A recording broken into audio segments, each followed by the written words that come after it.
So this is a recording for Michele Wallace's class. And for her class only, I'm putting it on YouTube in the event other people need it. And hopefully, by the time that other classes may need it, I have either figured out a way to create a better version of this, either hosted elsewhere or on YouTube. So as such, I told Michele I was just going to talk about the chart and just put it up on the screen and talk about it. I just can't do that. I need to do a little bit more for orientation purposes. But this is an ugly presentation for purposes of hopefully nobody else uses it. And this is doing its job for the purposes of her class this week. Okay. The standard acceleration chart was created by Ogden Lindsley back in the 60s. May have been dabbling on it beforehand, but it was around that time period. With members of his lab, he tried different colors. Research found that data were accurate with charters with blue. I mean, they went real deep on this stuff, and it was pretty amazing. Even like the thickness of the paper. I mean, they got really nerdy on what worked with this chart. You can go to Wikipedia and learn about Og. He's a really cool, interesting guy. He was a prisoner of war back in World War II. His airplane crashed over an enemy territory. I mean, it's a really interesting story. So definitely check that out. But anyway, Og was a student of Skinner's, and he wanted to create a chart that captured human behavior, where we can look at behavior that ranges from once per day to 1,000 times per minute. This chart allows us to evaluate behavior that occurs in real time. You see that down here across the bottom on the x-axis is successive calendar days. This is what we call the daily per minute chart, because across the y-axis is frequency per minute. But this is just one of a family of charts. There's also a count per day. So instead of here, this is count per minute, there's per day. We have successive calendar weeks, years, decades, so on and so forth. I don't think it gets in really much more than that, because that makes a really old person to graph that chart. Anyway, so, but this is the most commonly used chart here.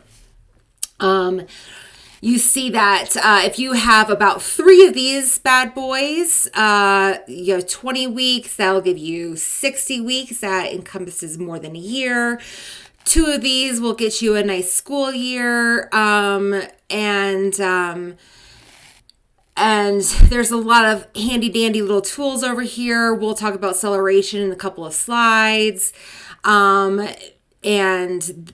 And all of these stuff has orientation about who is the learner on the chart, or whose behavior that you're tracking, what behavior is being counted over here.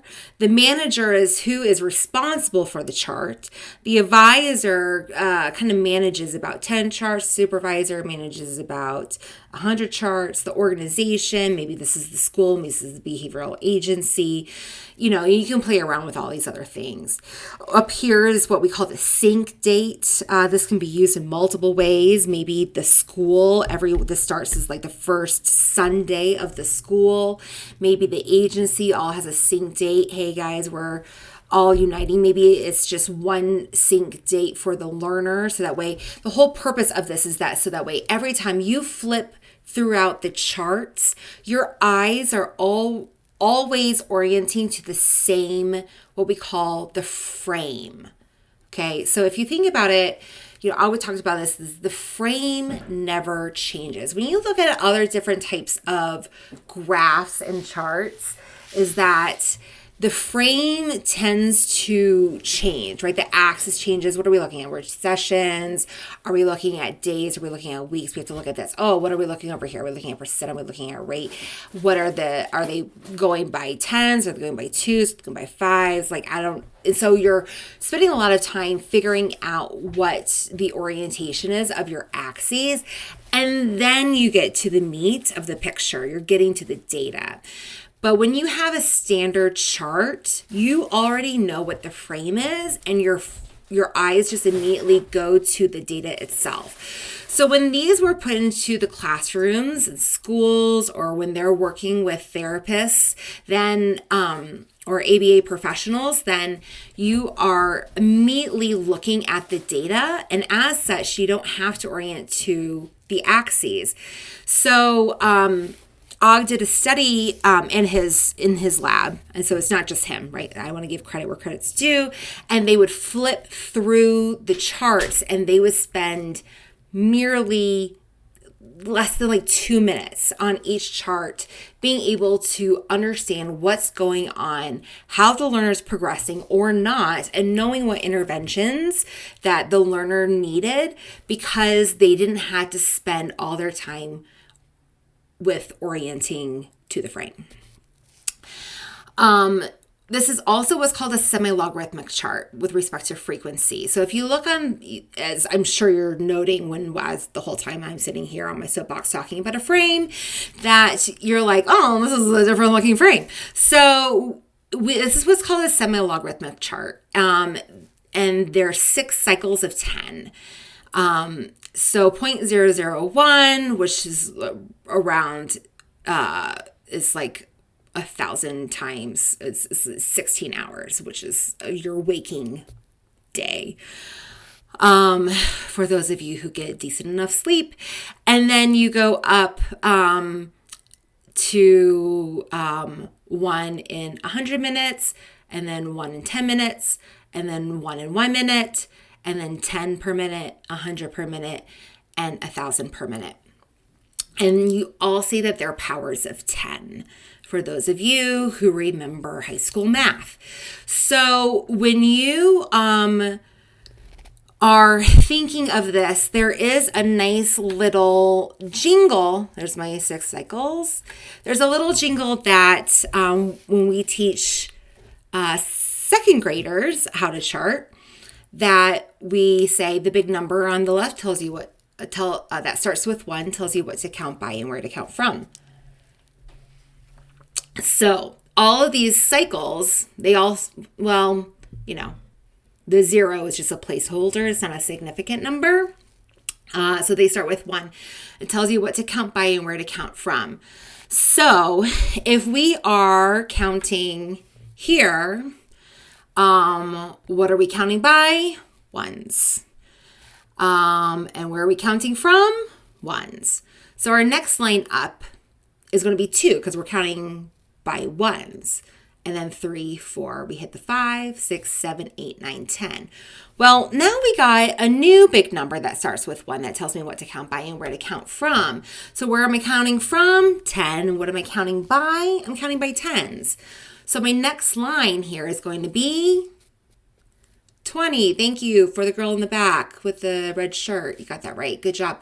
So then we get the 30, 40, 50, 60, 70, 80, 90, 100. I now have a new big number that starts with 1 that tells me what to count by and where to count from. So this little line that's barely cut off would be 200. And so that's how we're able to orient to the chart. So down here, see 0.01, this would be 0.02.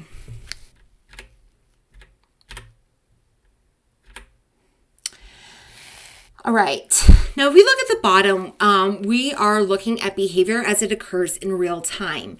Again, as I mentioned, this is a successive calendar day chart. It's a daily per minute, as is notated up here. This is the 13th version. And that's just mean like they sometimes made the blue color a little darker. Maybe they played around with the fan over here. Maybe they added some cute little helpers over to the right, but usually the guts of the chart is the same. But anyway, so we have successive calendar days, and these are helpful with letting you know what actual days there are. These numbers up top let me know what weeks there are. So there's 20 weeks. And each bold blue line is a Sunday. And each blue vertical line within those Sunday lines are actual calendar days. So the next blue fainted line is a Monday, Tuesday, Wednesday, Thursday, Friday, Saturday. And then I get to the next bold blue line, which is a Sunday. And it continues 20 times. There's benefits to evaluating behavior as it occurs in real time. And more than just dates, but it's also good to know actually what days it lands on. I remember when I was in undergrad and we were doing chart projects, and the guy was looking at his, we all had chart projects for ourselves, and the guy was looking at reducing his cursing, and his cursing behavior was really high in the weekends. Well, it just happened to be football season, right? Or maybe your caloric intake is higher over the weekends because you're not busy working and you're going to more social events or the weekends. Or maybe you're tracking the words written. I know I work with Dr. Rakubina, and he is a prolific writer, and he tracks his words written, and maybe during the Monday through Friday, he has a higher number of words written during the week. Or maybe Tuesday he is like just killing it on the number of words that he writes on Tuesday. And so then it allows him to evaluate, gosh, what is it about Tuesday that I'm just able to produce all of these? So then he's allowed to evaluate the environmental conditions around Tuesday that allow him to produce more, whatever favorable behavior conditions that are, that Tuesday brings, right? So there are some issues. I had a client who would come and see me, and he was from a divorced family, and one parent gave him ADHD medication and the other parent didn't. And so we would track cyclical patterns of his behavior with respect to his ADHD medications using the days of the week of the chart.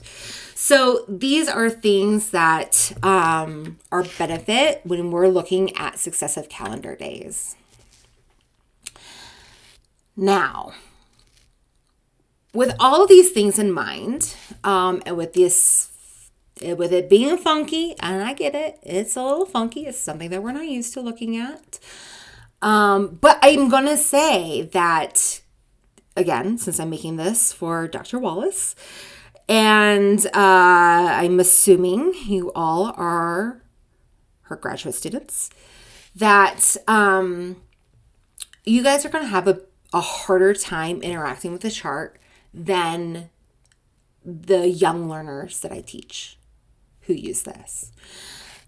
Just because it's not matching the history that you have with graphing.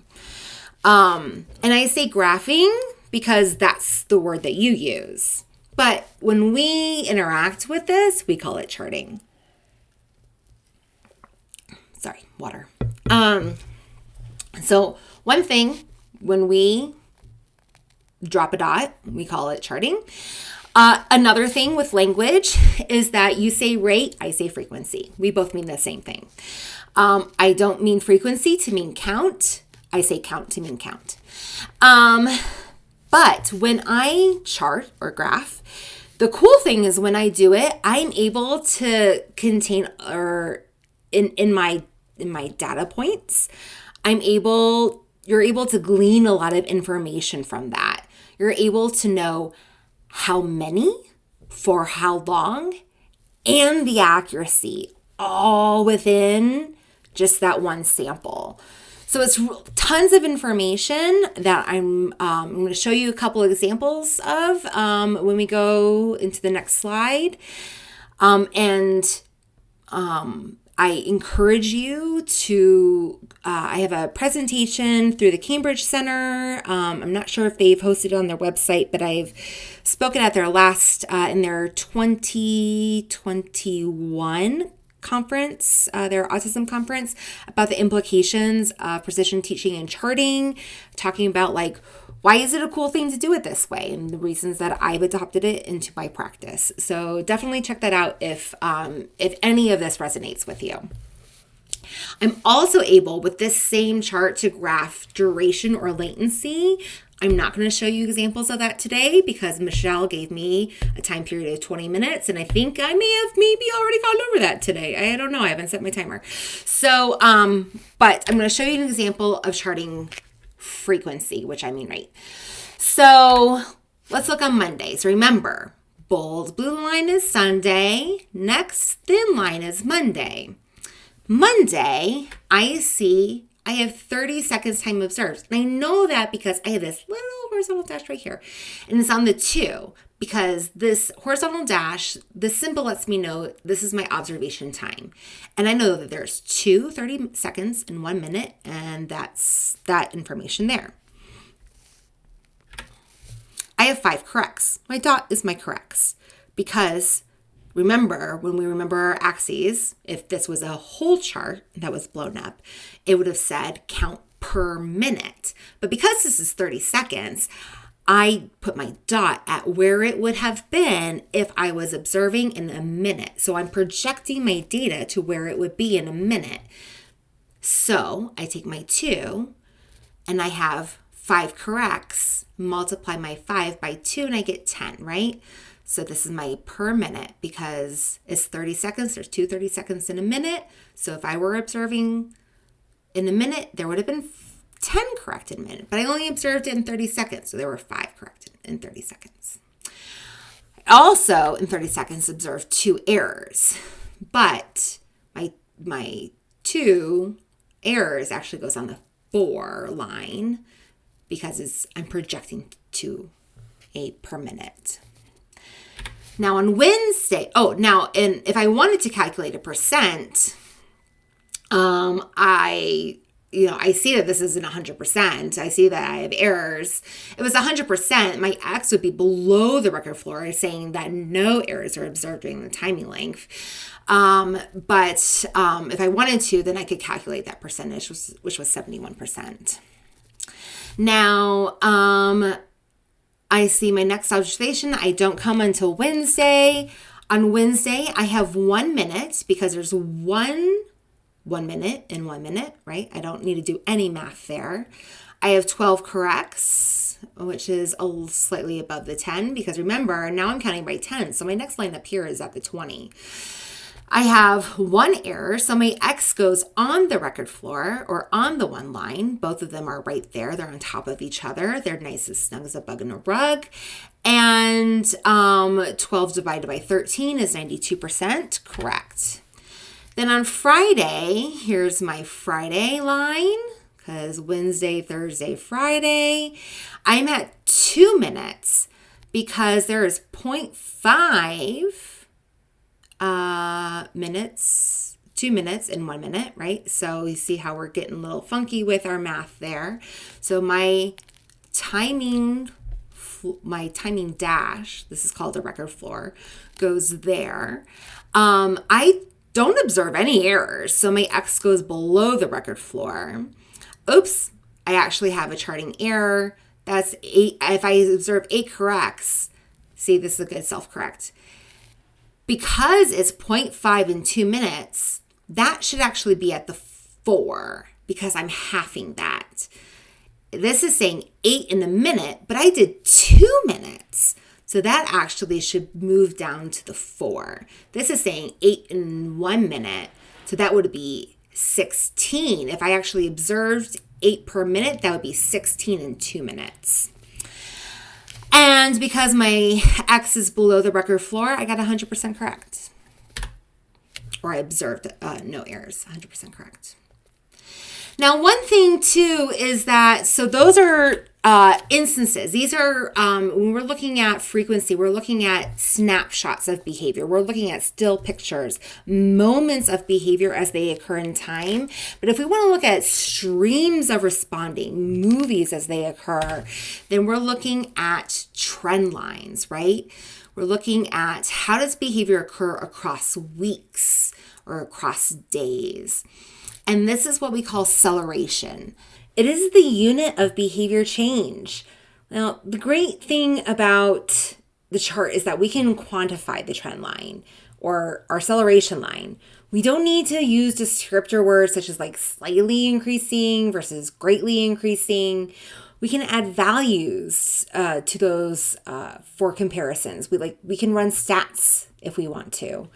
We can also compare low frequency behavior trends to high frequency behavior trends because the trend lines are comparable because they're quantifiable. So we see like here, the ×2 from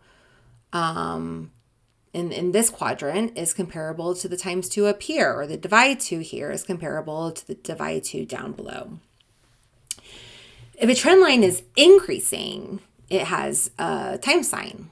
Like as you see in these trend lines are increasing. If it's decreasing, it has a divide sign. Usually it's like the old-fashioned like second grade divide sign that had the dots, but you have to get a special symbol on your computer to use that. And if it's increasing or decreasing doubly, it's like a times or divide 2. Like a steeper time acceleration could be like a times 2.6, or a less steep divide acceleration could be like a divide 1.2, right? That would almost be flat. And then like a flat acceleration line would just be, a flat line going across, and that would be a times 1.0, because anything times 1 is itself and it's flat.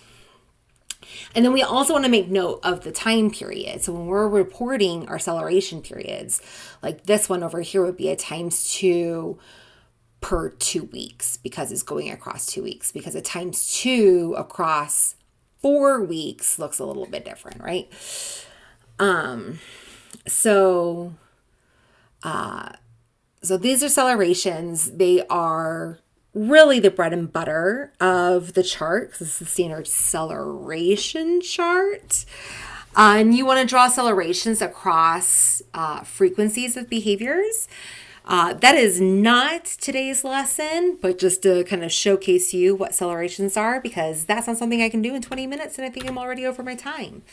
Other analyses, just to tell you that there are things beyond this that are super cool and nerdy, are improvement indices, frequency multipliers, acceleration multipliers, ceilings, and floors. All of these are cool, sophisticated analyses that you can use to make comparisons like within or across phases, or looking at different sophisticated ways of charting.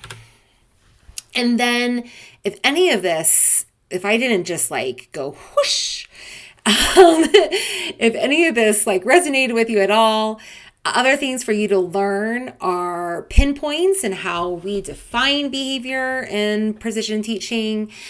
Fluency is the mastery criteria in precision teaching. Looking at measuring free operant behavior. Why do we reinforce increases in frequency? What are timings? What is an element compound analysis? Why are precision teachers so good at instructional design? What is percent correct and how is it not a dimension of behavior? And then what are the critical attributes to precision teaching? So that is all I have for you today. Hopefully this was beneficial, and I really hope to create a more worthwhile asynchronous course for future students of not only Dr. Wallace to take in the future. Enjoy, happy charting. Hopefully this was beneficial.